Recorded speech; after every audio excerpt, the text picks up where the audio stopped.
The Summer Games Minute, brought to you by MassMutual. For most professional athletes, versatility means they can play a few different positions in a single sport. For Babe Dietrichson-Zacharias, versatility means dominance across the entire spectrum of sport. In the 1932 Summer Games in Los Angeles, Zacharias won gold in the 80-meter hurdles and the javelin throw, plus she got a silver in the high jump. Running, throwing, jumping wasn't enough for Babe, so she became a competitive billiards player, then jumped into professional golf, winning 10 major championships, all the while making a few pitching appearances in Major League Baseball spring training games. MassMutual understands the nuances in how women want and need to manage their finances. With quality product solutions and guidance, a MassMutual financial professional can help you plan for both short-term and long-term money goals. Learn more and get started at massmutual.com.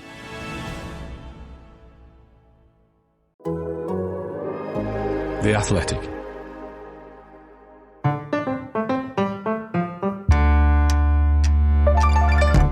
Hello and welcome to And Colossally, That's History, the history podcast with a focus on motor racing. I'm Richard Williams. And I'm Matt Bishop. And if you're tuning into our podcast for the first time, you've landed on part 3 of our 3-part mini-series on the 1994 San Marino Grand Prix at Imola. And in this episode, we're going to be talking about the aftermath and the lasting legacy of Formula One's blackest weekend, as it was described.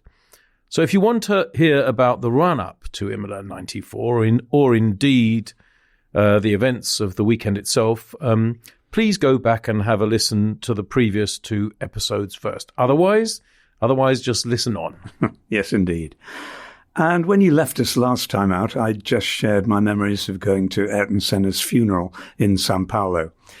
It was a day when the world of Formula One just seemed to stop, and a time when all sorts of questions were being asked about the future of the sport, indeed, if it even had one. And yet, less than 2 weeks after Senna's body was laid to rest, Grand Prix racing resumed, out of all places in Monaco, where Senna had been so dominant over the years. Yes, one of the greatest Monaco specialists. I mean, you can call him a specialist at Monaco. He was a specialist anywhere and everywhere, but yes, he was brilliant at Monaco. So yes, the whole paddock was very much in shock at this point, understandably so. The FIA, governing body of global motorsport and Formula One, led by Max Mosley, of course, had announced a host of sweeping changes to the rules and regulations in the weeks after the Imola Grand Prix, and we'll talk about those a bit more in a bit. But most of those measures, designed to improve safety, of course, as they all were, weren't actually set to come into force until after Monaco. So we had a Monaco paddock reeling from the deaths of not only Ayrton Senna, but also of Roland Ratzenberger, the other driver to tragically die on that dreadful Imola weekend. And, well, do you think, Richard, I'm going to ask you, do you think that there was a sense of unease, is the word I'm going to use, unease among the drivers and others as well, that something similar could happen in Monaco or perhaps later somewhere else? Because, answering my own question but asking you to answer it, I think there really was a sense of unease. Yes, I think, the papers and the television had been full of the tragedy for the 2 weeks between Imola and Monaco. And people, were wondering if Formula One had a right to exist, given that it could result in the deaths of young men. So that sense of doubt and unease definitely pervaded the build-up to Monaco and the atmosphere at the circuit itself. Although maybe, if you had to go somewhere, Monaco was the best place in a sense that it's not on the face of it the most potentially lethal circuit. The slowest, at least. It's the slowest, yeah. A lot of very slow corners, very tight, not a lot of overtaking. So, probably that was a good thing. I guess. I was talking to David Brabham quite recently about Imola 1994 and therefore rolling into Monaco 94. And of course, the relevance here is that David had been Roland Ratzenberger's teammate at Simtex, of course. And I mean, he said two interesting things in that connection, in the connection of the unease.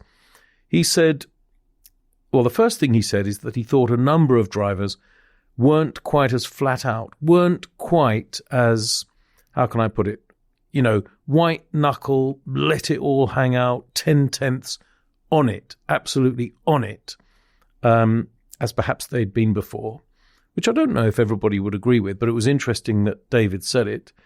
And he said it took them a while to get their confidence back. And that wariness, if I can call it that, even affected drivers in junior formulae. Isn't that interesting? Because, everybody had watched Senna's progress from Formula Ford through Formula 3 up to Formula 1. And, it had been a classic progress. And he'd sort of, it was a template for younger people to follow. So I think and he was an idol for a lot of, people in their teens just starting to get into it and, karting or whatever. So I think, it affected through the generations, no doubt. I absolutely think so. And it's interesting that David, admitted that, if I can say that. He actually admitted it. He also said, and there are parallels here, he also said that he thought it was very like what his dad, the great Jack Brabham, the three-time Formula One world champion Jack Brabham, and his peers had thought when the great Jim Clark had been killed at Hockenheim in 1968, because Clark, like Senna, had been regarded by the other drivers as head and shoulders above the rest. And they all felt, if it can happen to him, well, it could happen to me. Howden Ganley said that to me. He said, my goodness, how could it happen to Jim Clark? It's bound to happen to me. So both Brabhams felt that unease, father in 1968 with Clark and son in 1994 with Senna. Yeah. So the drivers assembled in Monaco, without two people who'd been there when they'd assembled before at Imola, which, is itself a thing. And Williams and Simtek, the teams of the two drivers who'd been killed, turned up at Monaco with only one car each, which shows the depth Damon Hill and David Brabham. Damon Hill and David Brabham, exactly. And, they'd had no time to make alternative arrangements to bring a second car. And maybe at that point, that wasn't the priority. The priority was to get one car onto the grid. And in a way, the absence of the two cars was an extra sign of mourning, if you like. And then, of course, Matt, everyone's worst fears were realized when on the Thursday, the first day of running at Monaco, Sauber's Austrian driver, Karl Wendlinger, had an atrocious crash in the first session. Unbelievable. Yes, he did. Approaching the harbour chicane, hurtling out of the tunnel, the fastest part of the circuit, I think, Wendlinger lost control of his Sauber and slid sideways into the barriers at about 170 miles an hour. As we discussed in the first of these three episodes devoted to Imola 1994, the cars of that time had very little by way of cockpit protection, side cockpit protection particularly, and poor Karl Wendlinger suffered a massive blow on the head that left him in a coma. And at that point, everyone was asking, has it happened again? Meaning a death. Luckily, it hadn't, but that was the question. That was what people were wondering. And when I heard the news, I remember thinking, oh my goodness, we've just had the horrors of Imola. And now, straight away, we've got yet another young driver in a bad way. And the car he had a shunt in had Mercedes three-pointed stars on it, if you remember, because, of course, Mercedes had just returned to Formula One after an absence of 40 years. And of course, the reason they left 40 years before was following another tragedy, a greater tragedy, the Le Mans 1955 disaster, where not only one of their drivers, but was it 73 spectators were killed? Anyway, they'd returned after 40 years, and Wendlinger's Sauber used a Mercedes engine. And I think at that point, I remember thinking, you began to wonder whether C-suite executives, not that we probably called them that, but that's what I mean, C-suite executives in boardrooms the world over were beginning to think, what if you remember, Richard, the French sports magazine or newspaper, L'Equipe, then put on its front page in big, bold letters with a photograph of Wendlinger's car, and the words were, arrêtez ça. In other words, stop this. And yet, once again, it was a case of the show must go on.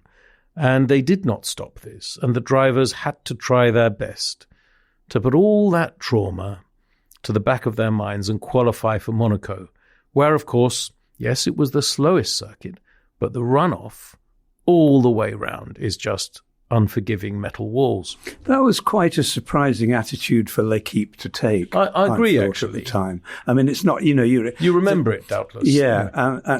And you can go back to 1957 when 9 spectators were killed in the Mille Miglia, and the Vatican newspaper, had a headline, again, stop this, Yes. and accused Ferrari of being a Saturn who devours his children because it was one of his cars that had been involved in the horrible accident. So, you would expect that kind of thing, but not really from L'Equipe, which had been, had covered the sport since year dot extremely well.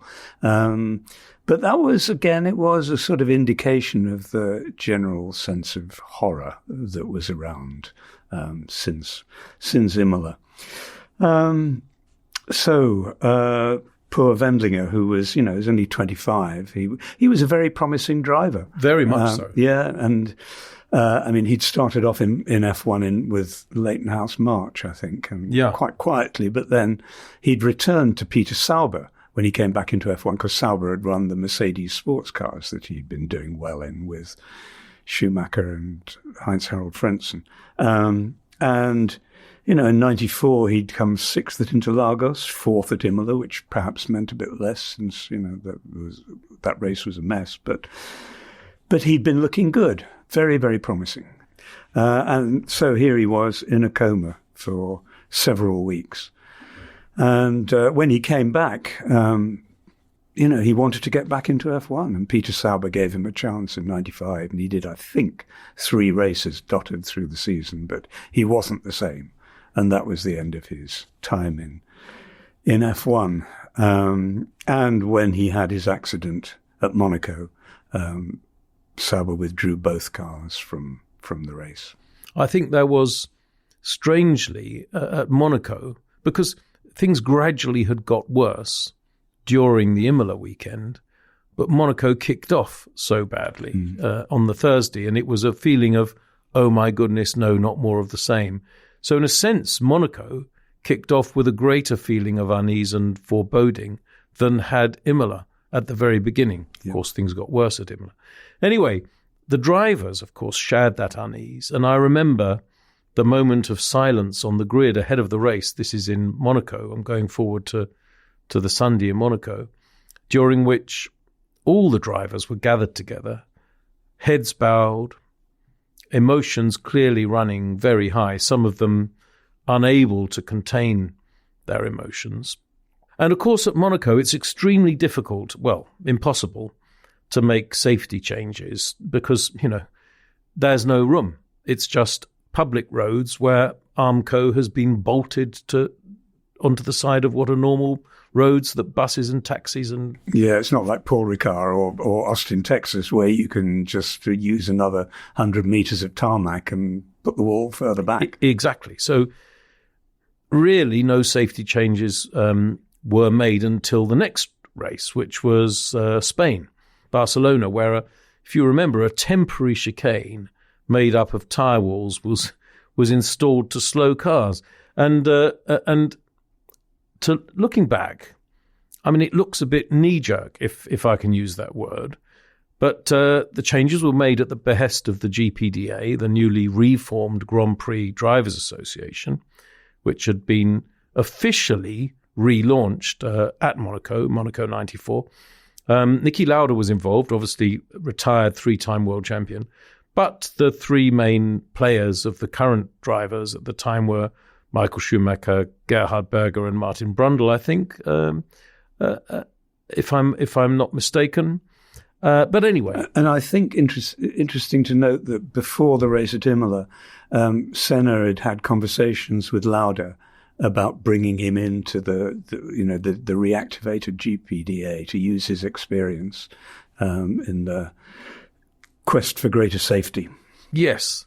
And again, there's this ongoing discussion, should one race and should one continue to race in conditions that haven't been ameliorated in terms of safety. I think years later, Brundle, and I think I've actually made a note of the quote, he said it in Autosport. Martin Brundle said years later, I'll read it, he said, "We went a bit safety crazy for a while." But then he also added, and again I quote, "We all knew, either consciously or subconsciously, that there were corners where you could well die if you got it absolutely wrong, or where if something went wrong," he means to the car, "there was a good chance you could die." And of course that's true, but it's always been true. And it's, still true. And I'm touching wood now as I speak at this table we're sitting at. And on that basis, Richard, changes like the chicane in Spain, or indeed that another equally awkward chicane at the bottom of, famously fast Eau Rouge at Spa, probably understandable in the heat of the moment at the time. But although, if I may say so, they probably deserve the famous racing description often applied to such chicanes, Mickey Mouse. Were they Mickey Mouse corners, and was it defensible to incorporate them? Yeah, and at the time, and given the mood, I think it was very understandable. But there's a saying in the legal profession that case law makes bad law, which means that it's unwise to make a knee-jerk response to a single event without considering the bigger picture. But the outcry after Senna's death was bigger than anything in the sport since the two great catastrophes of the 50s, the Le Mans in 55 and the Mille Miglia 2 years later, both of which killed a lot of spectators as well as drivers. But this accident had happened at Imola, had happened to the most famous person in the sport at the time. Yeah.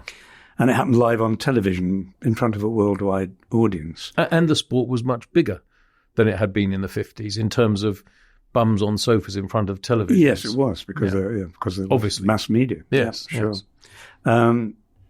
Had Senna not been killed during the race itself, poor old Ratzenberger's death in a qualifying session 24 hours earlier wouldn't have had anything like the same effect. It would have been a tragedy, of course, but people would not have been calling for the end of motor racing, I think. It's a funny thing, isn't it? Sometimes when we come to the anniversary every year, I always see a tweet, somebody saying, poor Ratzenberger, nobody ever pays any attention to him because of Senna. I actually think the opposite is the case. Obviously, both were equal tragedies because loss of life is of equal importance, whoever is lost. But actually, Ratzenberger is remembered more, I think, because he was part of the Senna weekend. Sure, far more than, say, Riccardo Paletti. Exactly so. Who died alone in that sense. He died in an accident in a weekend when nobody else died.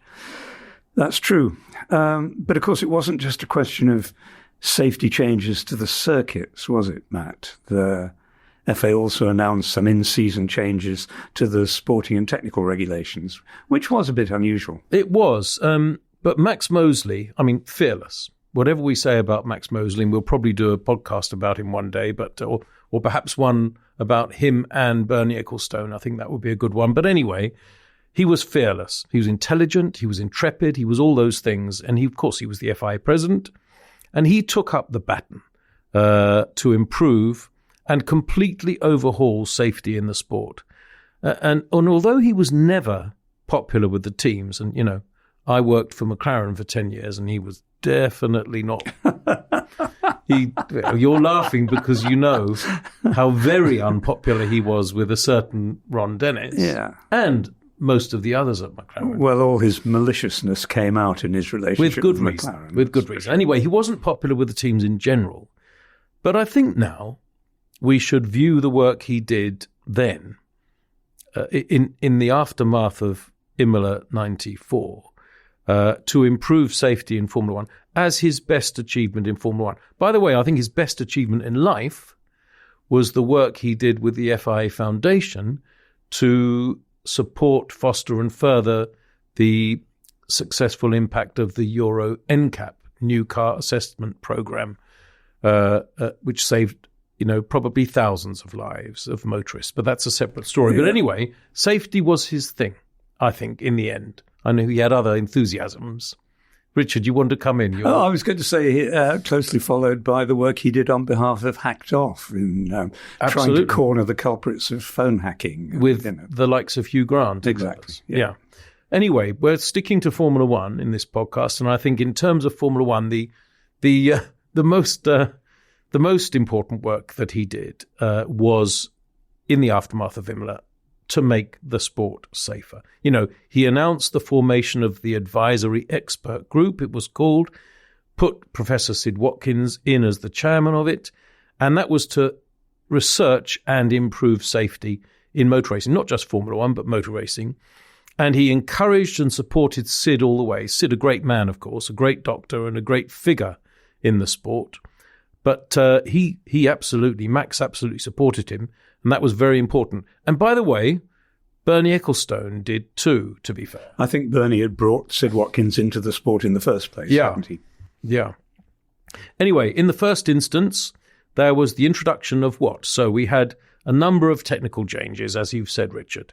They fell broadly into two camps, or two categories. So first, the FIA wanted to slow the cars down, and that's always what the FIA is basically trying to do in interests of safety, to slow the cars down. And they did that by introducing various changes over a number of races as the season unfolded. For the Spanish Grand Prix, they introduced changes to the front wings and front end plates. I think they made them smaller, didn't they, so they wouldn't touch the ground. Exactly. Yeah. So that was on the front wing, the end plates on the front wing, and also rear diffuser.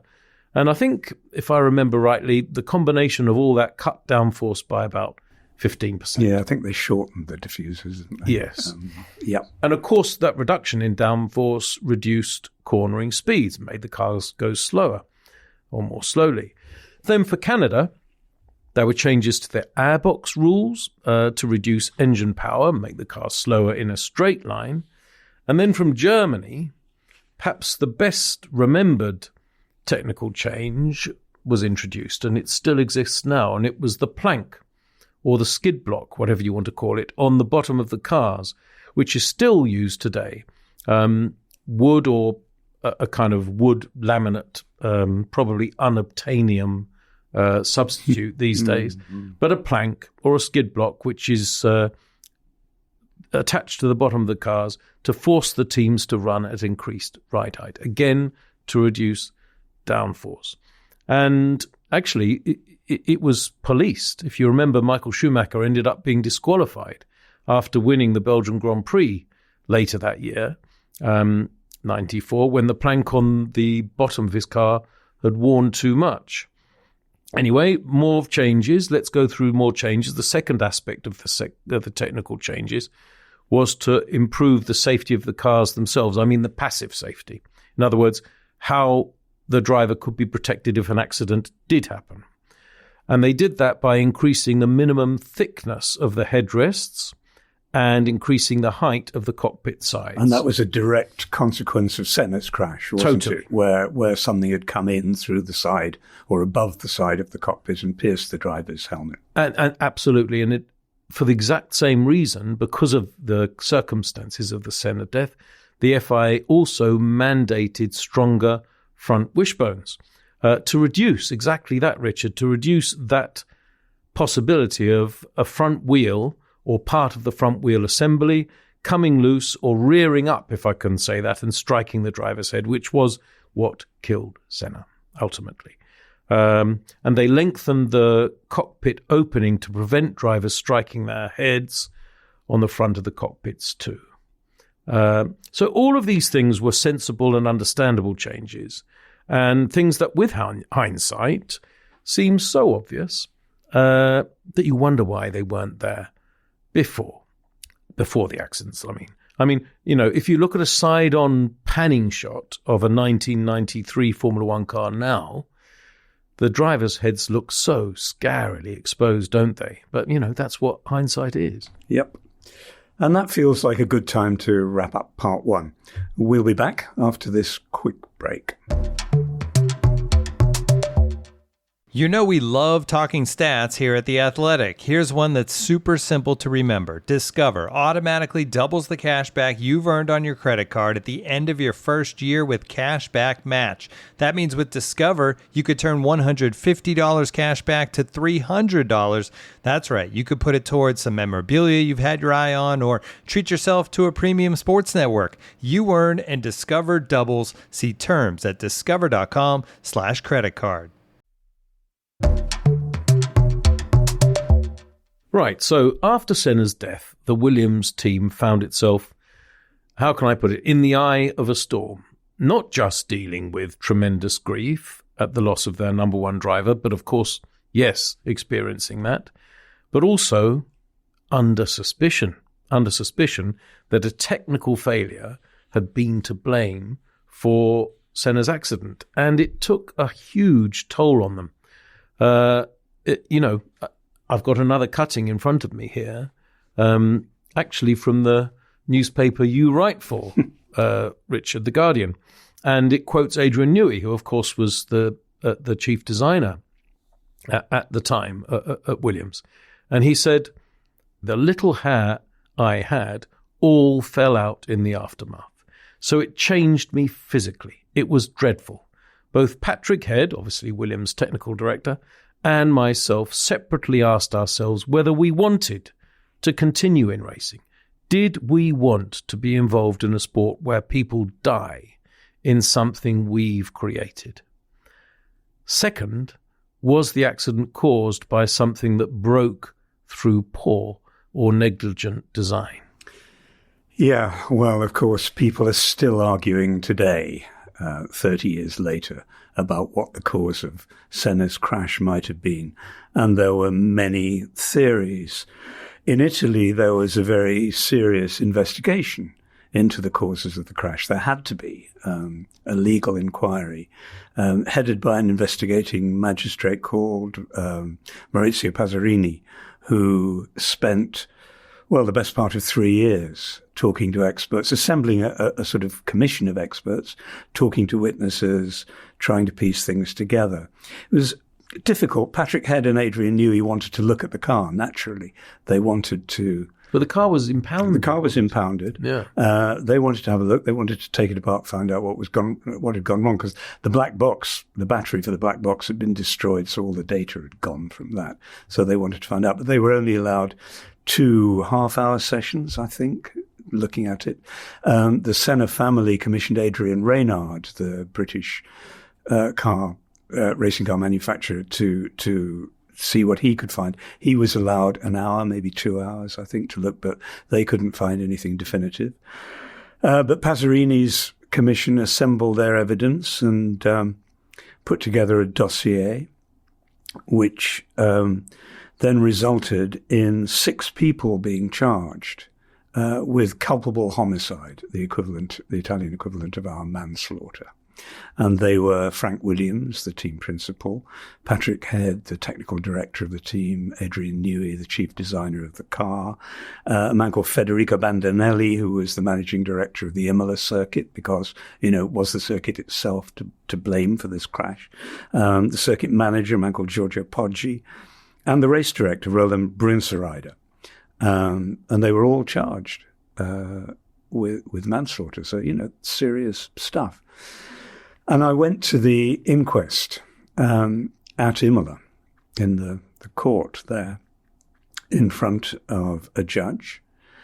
In fact, it had been going on for 3 months. I think I went in the July of 97, and it had been going on since February. And many, many, many people had given evidence, many people from all sides of the sport in that particular weekend. And I went there when Damon Hill, who was giving evidence, and after all, he was the only other man who'd been driving that kind of a car on that day, so he had something interesting to say. What Pasarini, the investigating magistrate, thought was that the accident had been caused by the steering column fracturing.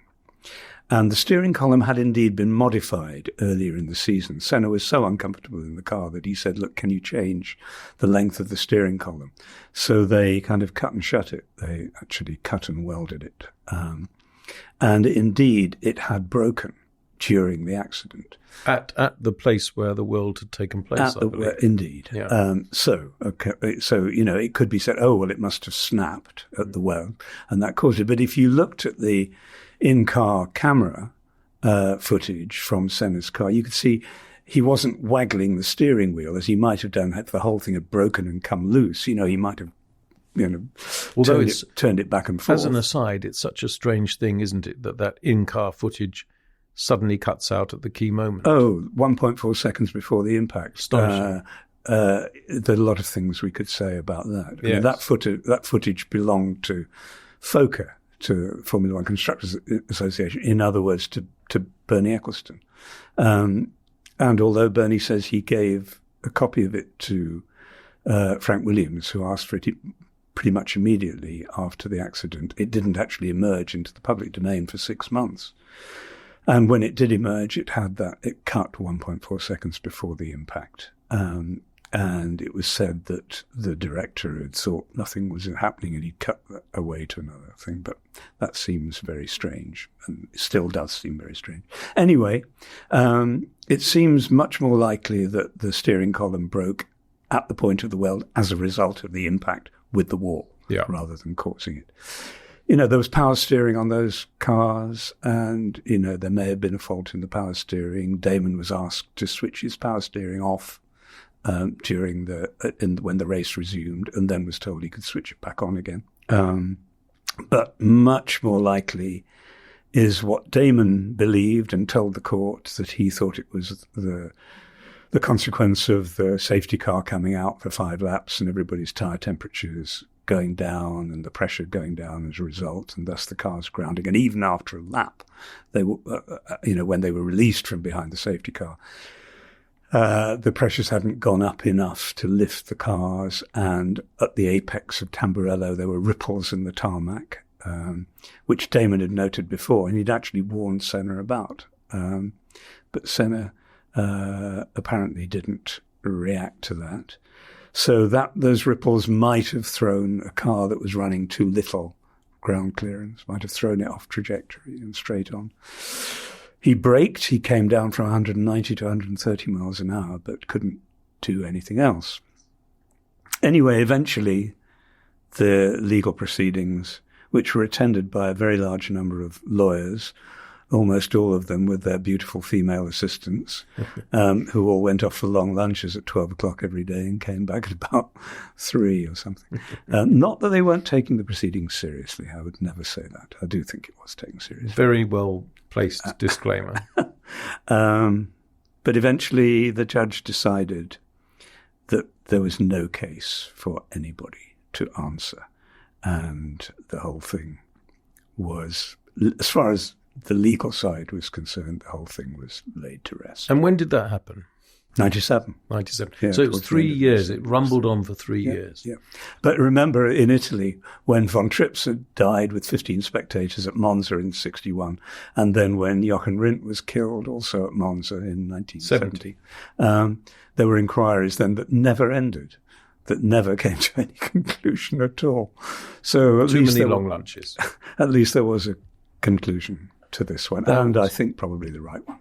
I think I agree with you. But it cast this ghastly shadow over Williams, what I might call not only made them defensive, but defensive and depressed because, they'd lost their driver, the greatest driver. And on top of that, they had to look out for themselves because they were having their collars felt in Italy. And I think that affected them in profound ways. In fact, some years later, Patrick Head said to me, had it not been for all that grief, all that trouble, all that strife, all that turmoil around having to fight the accusation of manslaughter, and I'm getting off the point, but it's indicative of the nature or the extent to which it was distracting. He said, we would have protested that 1994 Benetton. We would have protested it for what we believed was illicit use of illegal traction control at the time. And of course, it was found that the traction control was still there in the Benetton, even though it had been outlawed at the end of the previous season. They just claimed they'd never used it. Yes, and for legal reasons, we should state that they claimed they had never used it. Mm. Whether or not everybody believed that, certainly Patrick Head did not. Frank Williams did not. Ayrton Senna very much did not. But Patrick said we would have protested them. We would have had a go at that. Yeah. But when it came to the end of the season, even though the season was won in a grubby way, really, at Adelaide, 1994, but by that time we just wanted it over, and we were still busy in the Italian courts, and we just didn't want to get busy with another legal action. So anyway, throughout the last little while, we've mentioned Damon Hill a few times, and you said that he went to the inquest and he gave the evidence. Of course, he was Ayrton's teammate at Williams. I should say it was interesting. He'd very clearly been legally coached in how much he could say at the inquest. He wasn't. He was helpful but not forthcoming, I think you would have to say. Well, probably wisely, judiciously. Very. Yeah.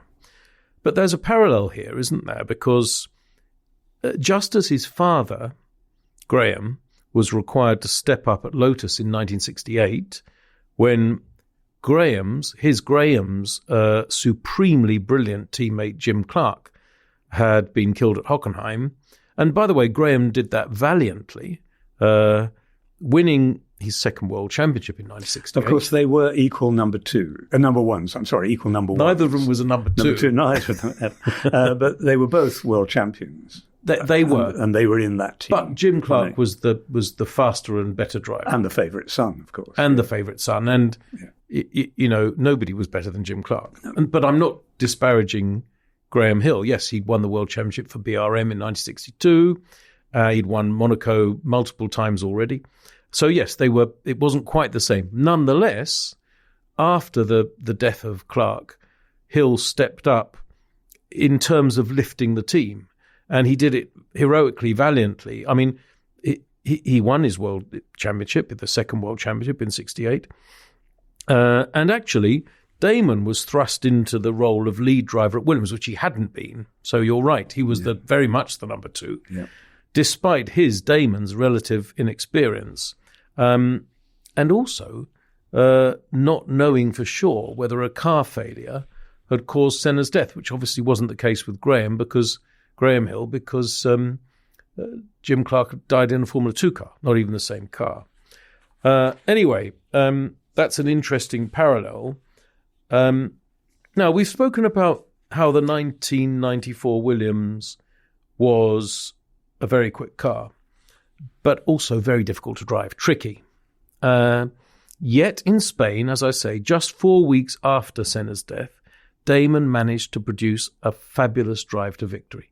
Really impressive, which, although it was facilitated to some extent by car problems for Schumacher in his Benetton, it had an absolutely crucial galvanizing effect on the Williams team just when they needed it most. And to continue the analogy and the parallel with Graham, Damon's father, if I may, Graham had done exactly the same thing in exactly the same country, winning the Spanish Grand Prix for Lotus in 1968, which was the next Grand Prix after Clark had been killed at Hockenheim in a Formula 2 race.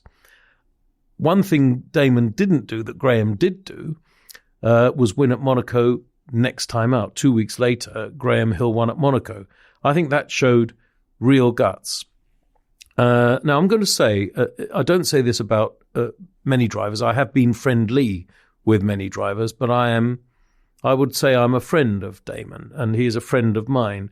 And if he doesn't have quite the swagger of his father, because, almost nobody did. Graham Hill was, the consummate after-dinner speaker, wit, and raconteur. I think Damon is underrated. The Fleet Street Press, not you, Richard, obviously, present company accepted, the Fleet Street Press, particularly the tabloid press, gave him a hard time in 1995 and 1996, even though he won the World Championship in 1996. And, although he didn't perform as well in 95 as he had in 94 and would in 96, quite a bit of that criticism was perhaps undeserved. Well, maybe a bit over the top, some of it.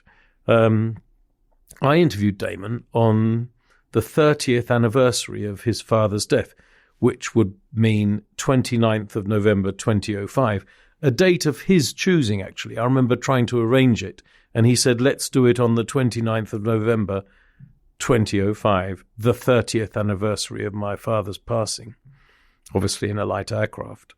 And I remember that Damon said to me, and I've made a note of it, we were talking about his reputation and whether or not he was given the credit he deserved. And he said, suddenly a little bit frosty, polite but frosty, he said, look, I won 22 Grand Prix and 1 World Championship. If that isn't good enough, tough. And I remember thinking, well said, mate. I mean, it's right, really, isn't it? Yes, it is. And Damon quite rightly had a lot of pride about his achievements. And he really helped pull that team together in a very bad time in 1994. He did. After Imola. And he won the race in Spain. And maybe, Senna's input, Senna's conversations with Newey and the other engineers in the team, maybe that had something to do with the car being improved.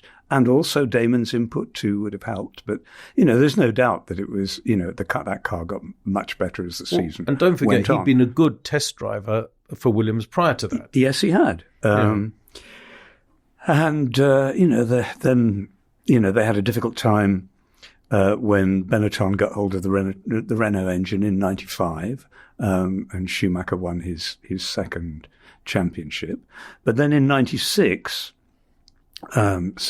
Schumacher had gone to Ferrari. This was Damon's big chance. Yeah. But by that time, he'd and he did go on to win the World Championship, of course, but by that time, he'd lost the confidence of Frank and Patrick through no fault of his own. I think he suffered for not being his father in a way, not being the kind of extrovert, super confident person. He is confident, but it's a confidence that's hidden behind a kind of modest exterior, which makes him a very nice man in my view. And he wasn't that kind of Williams type driver, Alan Jones, Keke Rosberg. Oh no, absolutely, and Jacques Villeneuve. Yes, that's the kind of driver they really like. The guy who just jumps into the car and goes. Rags it. Yeah, absolutely. Yeah.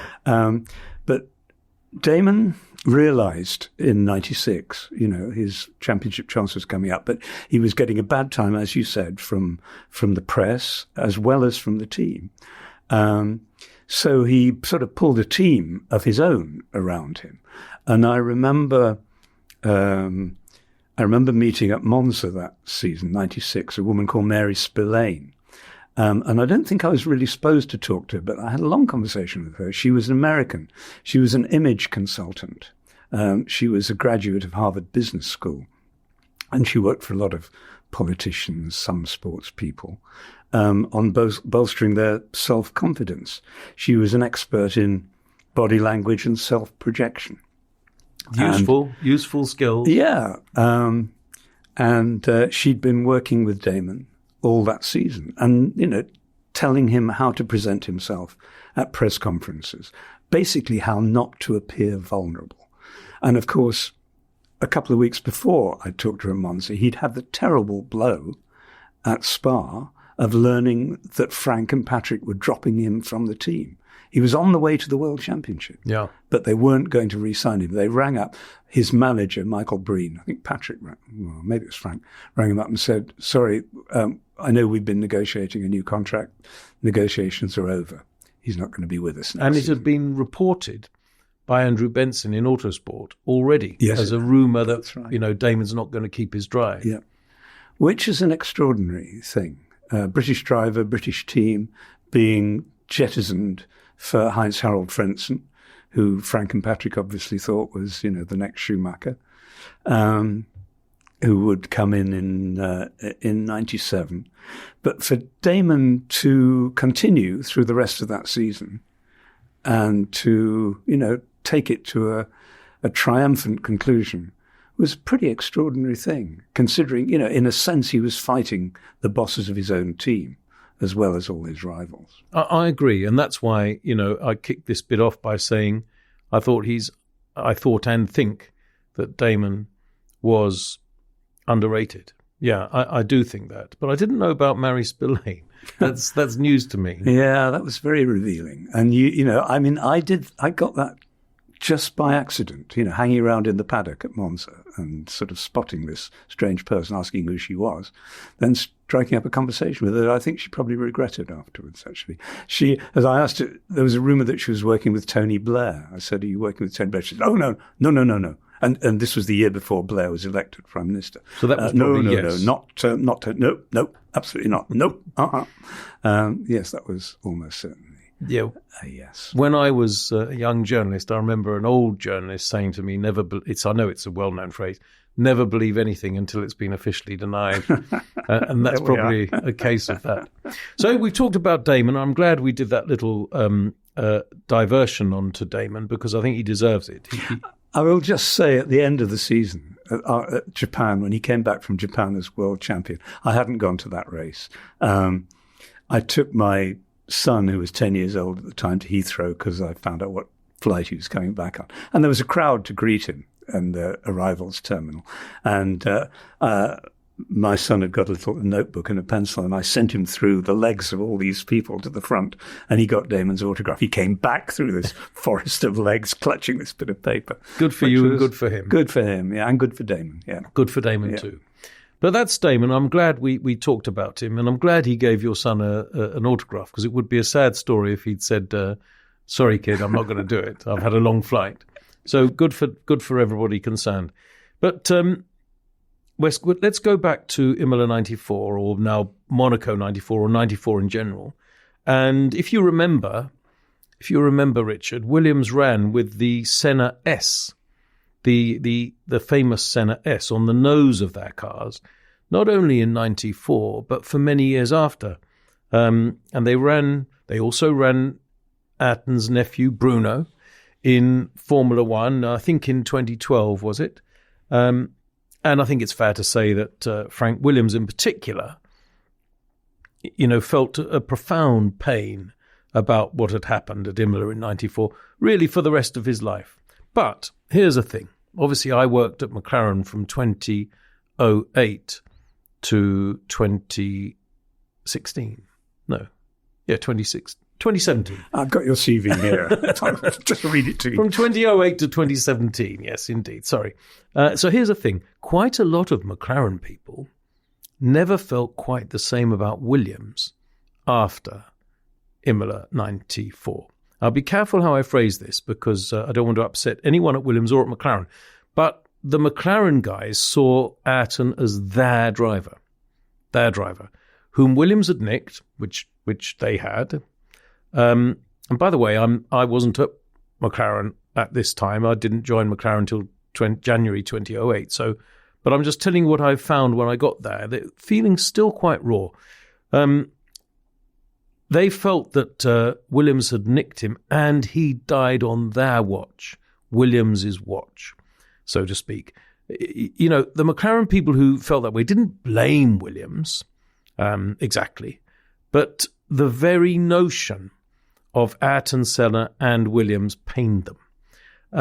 And actually, I have to admit that even now, I don't like seeing photographs of Ayrton in those blue and white Williamses. I just don't.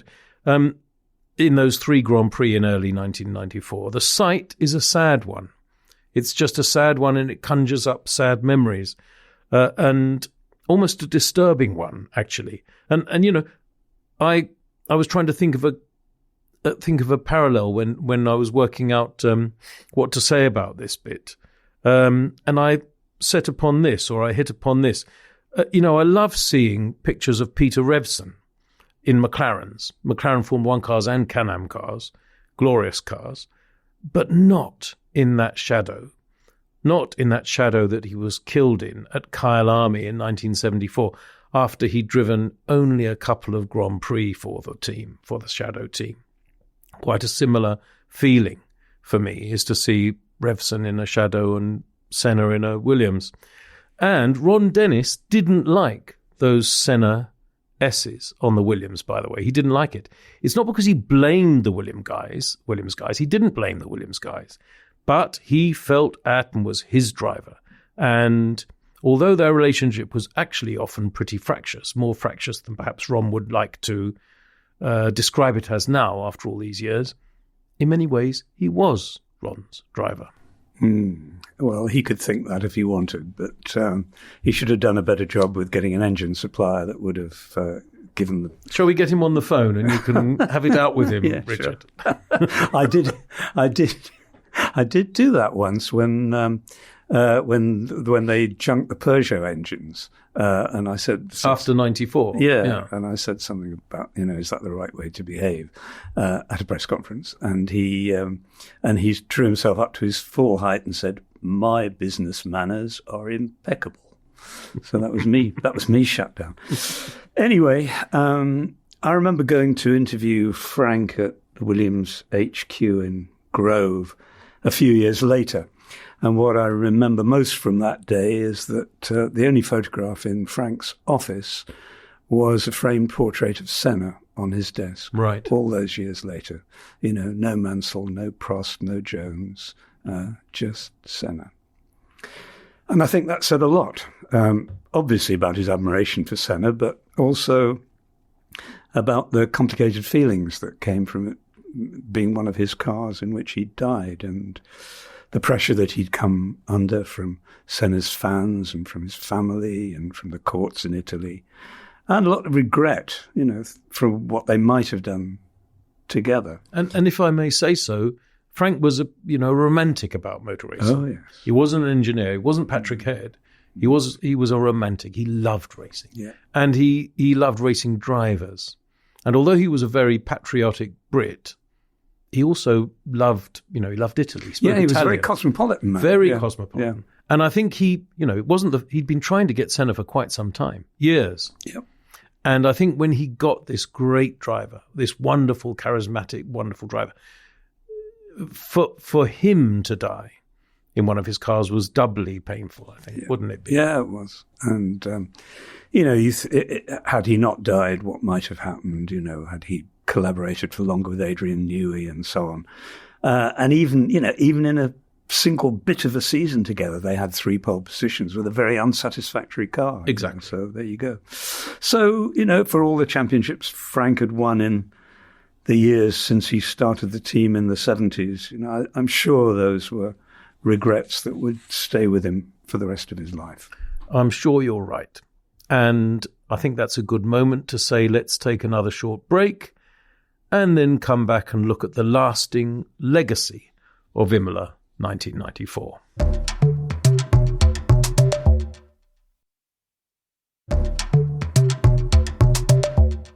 Clearly, Richard, Imola 1994 proved to be a catalyzing moment, I think we can say.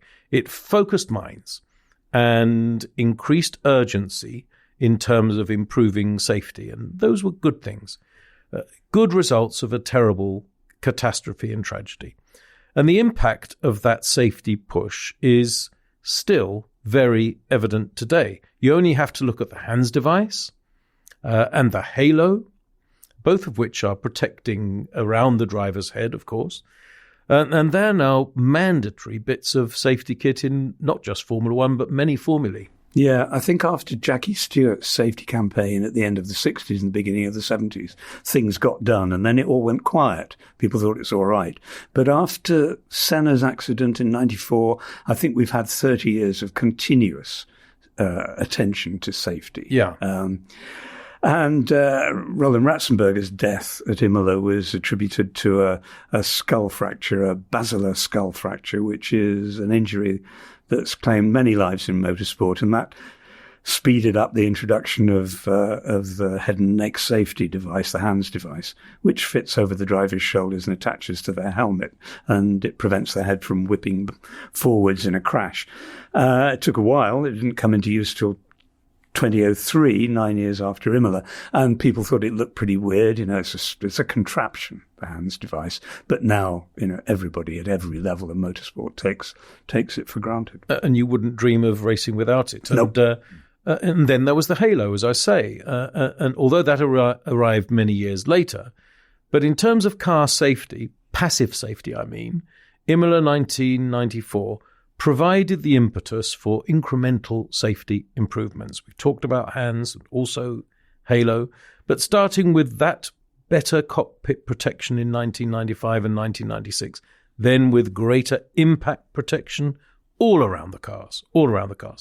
Then in 1998, we saw wheel tethers introduced first, and then they've been made stronger and stronger as the years have passed. And they've surely saved many lives too. And then, of course, there were circuit changes, safety changes made to the circuits. At Imola itself, where, of course, F1 still races, Tamburello's now a chicane. It's not a flat-out curve anymore, it's a chicane. And the focus on safety has led to a complete rethink on track design and runoff areas all over the world. Not all of which, of course, has been popular. And still people, hanker sometimes for the old Nürburgring or the old Spa, or if you're being very train-spotterish about it, Bremgarten or Pescara. But anyway, these are separate podcasts. Anyway, they haven't always been popular. And in sometimes the FIA has been accused of making Formula One, and there's this famous two-word phrase, too safe. Is it too safe? Do you think it's a fair criticism? Well, as you know, Matt, I'm a romantic about motorsport, and I started watching in the days when it definitely wasn't safe at all. And I have to say I miss the old Tamburello, which was so dramatic. Even when he was standing in the pits and the cars went by and they disappeared and you could only hear the noise as they disappeared from sight and went through Tamburello without lifting. I remember. That was amazing. Yeah. And it was epic in a way that it can't be anymore. And I miss that, like I miss the old Eau Rouge at Spa, which was once, such a great challenge to take flat, and very few people could do it. But now it's been softened and they can all do it pretty much. I mean, you and I might think twice about, a little steady. Lift, Speak for yourself, old boy. But, or the Curva Grande at Monza. Which is now just an acceleration path. Yep. Yeah. That's before the two chicanes were put in. And once again, like Tamburello, the cars vanishing on full throttle up towards the Lesmos was just majestic. But I don't miss people dying at those places, I have to say, like Stefan Beloff did at Eau Rouge in 85. Or do you remember the motorcycle aces, Renzo Pasolini and Jarno Saarinen? After whom Jarno Trulli was named, yes, indeed, by his dad. They were killed at the Curva Grande in 74 in the Grand Prix of Nations. So, as I say, I don't miss people dying. Well, absolutely, I agree with you. Nobody wants to see anyone killed or even badly hurt. And motor racing is still dangerous, as the saying goes. The famous phrase, motor racing is dangerous, and it always will be to some extent. Imola 94 was sadly not the last Formula One race weekend to feature an injury to a driver that eventually proved fatal, because 20 years later at Suzuka in 2014, we saw poor Jules Bianchi sustain injuries from which he'd never recover. I mean, I was there at Suzuka that day working for McLaren, and I remember I remember the slow dawning that rippled through the paddock like a... Were you there, by the way? No. You weren't. No, but it rippled through the paddock like a Japanese whisper, I should call it. We knew he was injured. Then we heard that his injuries might be serious. Then rumours began to spread that his injuries just might be life-threatening. Then some people began to say, he's dead. Now, he was only 25. He was such a lovely lad. I didn't know him well, but I did speak to him a few times. And very few of us who had been present, then had been present for a death at a Grand Prix before. I hadn't. Imola 94, as I say, was one of the races I missed that year. Bianchi's death wasn't declared, of course, until the following July, many months later, in a hospital in Nice. But, in truth, by the time we flew out of Japan the next day, the day after his accident, I think we all knew, or at least felt bleakly sure, that there was probably no real hope for him. He was a bit like Ratzenberger, wasn't he, in the sense that everybody liked him. I mean, he wasn't at the top yet. He was still a young guy, but, he was loved in the paddock. He was loved. He was charming. I mean, I remember, the PR and marketing and catering girls in his team, Mana, Mauricia, they all said he's lovely. He's absolutely lovely. And he was handsome, not that that's particularly relevant, but he was. And he was talented. All racing drivers are handsome. I suppose they are. I suppose they are. Anyway, that accident, that tragic and ultimately fatal accident to Jules Bianchi, was at least partially responsible for the introduction of Halo, along with, fatal accidents equally tragic to Henry Surtees, John Surtees' son, Brands Hatch, and Justin Wilson, and others.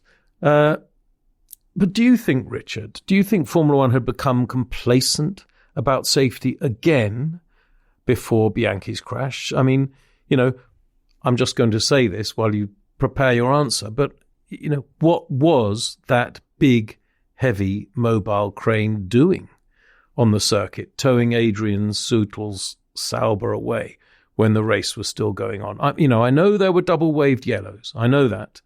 But I still remember thinking, even at the time, surely the race should be red flagged.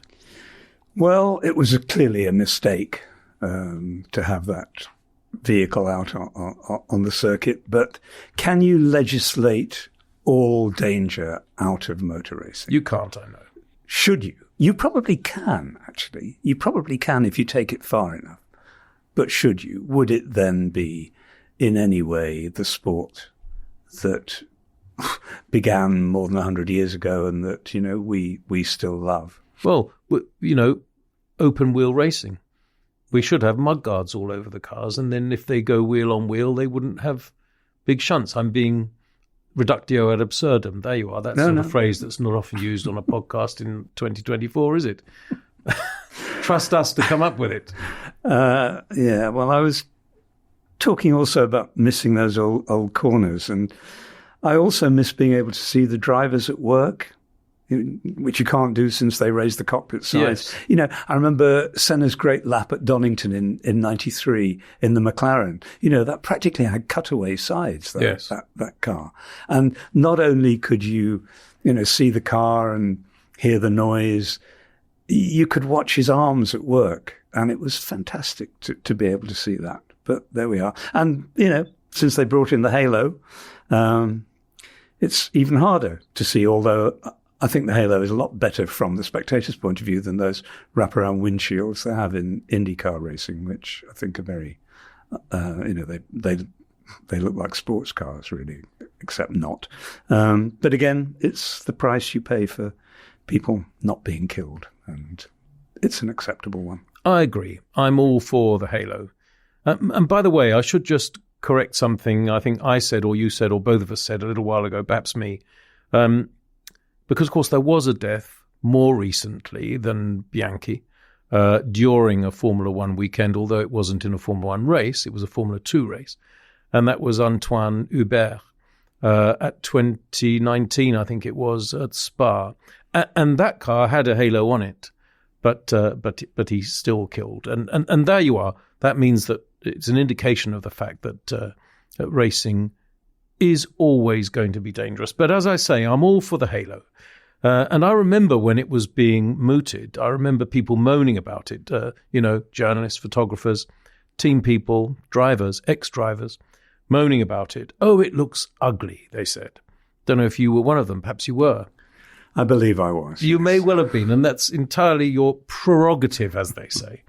But the fact is, in my view, and you'll, chime in if you disagree, Richard, but the fact is, in my view, that most visual changes to Formula One cars are unpopular initially, until people get used to them. Or, to put it another way, because I love history, colossally, by the way, I love history, and the history of Formula One and motor racing in general. But if you want Formula One cars to look really beautiful, then you'd have to strip them of almost all safety and indeed aero accoutrements, and then they'd look like, we could have Maserati 250Fs again, or Eagle T1Gs again, to name two utterly beautiful Formula One cars, one from the 50s and the other from the 60s. Would they be prettier? Yes, by miles. Could we make a safer and faster Maserati 250F or Eagle T1G? Yeah, I'm sure it's not beyond the wit of Adrian Newey to do such a thing. But should we do it? Could we do it? No. It's no longer possible. Do you agree? Disagree? Yes, I do. I wish that they would make today's F1 cars smaller and take off some of the aero devices. I'd limit. I don't want to turn them into F2 cars, but I think more could be done, and that would make them more beautiful. And I think they could help themselves by having nicer paint jobs than the current lot as well. I agree about the size. And I don't see why a Formula One car should be the size of a long wheelbase Merc S-Class. But that's another podcast. It is, but it is. I think I'm aware of time. I think we're probably coming towards the end of our epic mammoth Imola 94 trilogy, aren't we? Comprehensive, I think. Comprehensive. We've talked about the legacy of safety that Imola 94 ushered in. But what about Senna's ultimate legacy? I'll kick off and then I'll ask you to sign off. Well, he was an all-time great. Up there with Juan Manuel Fangio, Jim Clark, and more recently, you might add, Lewis Hamilton, Max Verstappen. Others can add names as they see fit, but that's my kind of quintet. Anyway, as the very greatest of the very great, Ayrton was brilliant in the car. Quicker than anyone. Quicker, honestly. Some people say Prost was better than him in places. He wasn't quicker than Senna. Prost wasn't quicker than Senna. Senna was quicker than Prost. Senna was quicker than anyone, stunningly good in qualifying, mesmerizingly impressive in the wet, and, I think you'll agree with this, as determined to win as anyone has ever been anywhere, possibly in any sport. Yeah, almost to a fault. Almost to a fault. But then the last thing I want to say about him is his charisma. His charisma was the thing. In terms of charisma, he was the Formula One GOAT, to use the modern acronym, the greatest of all time. Do you not allow GOAT? I prefer not to use it myself. Too late I've used it, but I understand. Anyway, he was the greatest of all time in terms of charisma, I think. And because he died young, he has that James Dean factor that all celebrities acquire if they're taken from us too early, especially if their deaths are sudden or violent, as, of course, Senna's and indeed Dean's both were. Ayrton would be 64 years old now, had he lived. I bet he'd be as fit as a fiddle still, and perhaps he'd be president of Brazil. He'd if I may say, he'd certainly be a sight better than some of the presidents they've had recently, naming no names. Okay, Jair Bolsonaro. Well, of course, one of the things that happened after his death was that the idea he'd had to start a foundation aimed at, he'd given a lot of money to charities, a lot of money, I mean, many, many millions of pounds during his life. But he had the idea to start a foundation, which his sister Viviane picked up after his death and has since run with enormous success, helping poor children with their education, and we all know Brazil has many, many underprivileged people. And that was on his mind and something he would certainly have carried on doing, whether just in the realm of philanthropy or in politics, who knows. There's one strange phenomenon that we should mention before we leave this subject. After Imola, which was such a tragedy, the ratings for Formula One picked up immediately. It became more popular than it had ever been. All those headlines, all that attention. I think it was understandable, partly because Senna was a global figure and his death made headlines, but it also reminded people whose attention had perhaps wandered away from Formula One, maybe they'd liked it in previous eras, that actually this was still a potentially lethal sport, which, is not a good thing in one sense, but also it reminded people that in a world where, they were increasingly being warned against things that were bad for them, that motor racing was still a sport for people who are exceptionally brave as well as exceptionally skillful. And that, which is a perfectly respectable admiration for courage in the face of extreme risk, was one of the reasons why many of us took an interest in it in the first place. And I remember at the time, Bernie Ecclestone, always pragmatic, always opportunistic, and of course, relentlessly commercial, drew another conclusion, which he made sure the drivers were aware of. None of you is indispensable. Senna was the greatest of the great, but the sport is more popular now than it was when he was driving. Yep. Which was very Bernie. Yep, very. Very Bernie, very, very real politic. Yeah. Absolutely.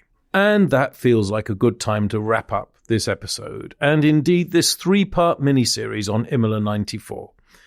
And it's good to reflect that after the tragedies of that weekend, so much good did come out of it in terms of making the sport a safer place for the superstars of today. So many of the drivers on the Formula One grid now weren't, of course, even born when Ayrton Senna and Roland Ratzenberger were killed, but they're all benefiting from safety developments introduced in the wake of their deaths 30 years ago. And, if I may say so, long may they continue to do so. Yeah, we do hope that you've enjoyed this series, which was on a subject that's close to Matt's heart and mine. Absolutely. And we'll be back next week with another episode on a completely different topic, so be sure to join us then. Yes, indeed we will. As ever, it's our duty to remind you that we welcome your reviews and messages. Please do drop us a line on podcasts@the-race.com, or you can drop Richard or me a message on X, the platform formerly known as Twitter. I'm @thebishop1 and Richard is @rwilliams 1947. Until next time, goodbye. Goodbye. And colossally, that's history. The Athletic.